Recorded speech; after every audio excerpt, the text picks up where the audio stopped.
enfin, Antoine, on termine avec un mot sur M6. Voilà, on termine par de bonnes nouvelles.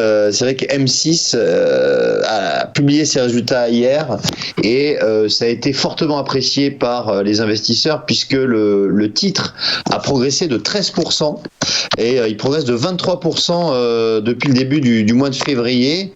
Alors, plusieurs explications.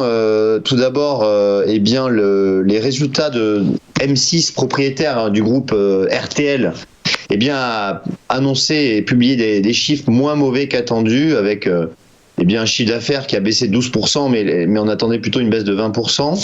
On a des brokers type JP Morgan ou Barclays qui ont relevé les objectifs de cours sur M6, car le titre bénéficie aussi de spéculation sur une possible consolidation du marché, c'est-à-dire que il pourrait y avoir des rapprochements entre certains groupes de médias français, et M6 fait partie des cibles potentielles.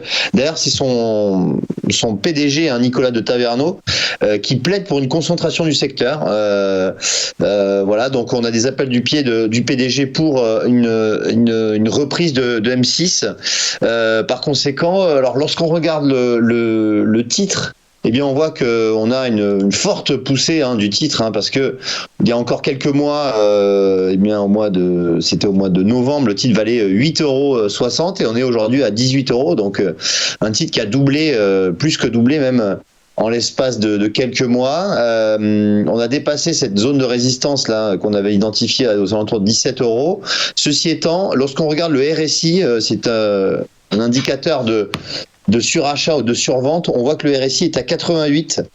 C'est un niveau de vraiment surachat, c'est-à-dire que la valeur est vraiment très achetée par les investisseurs, ce qui fait qu'il pourrait y avoir potentiellement une prise de profit sur la valeur. Et donc attention, un titre qui est tout de même suracheté à court terme.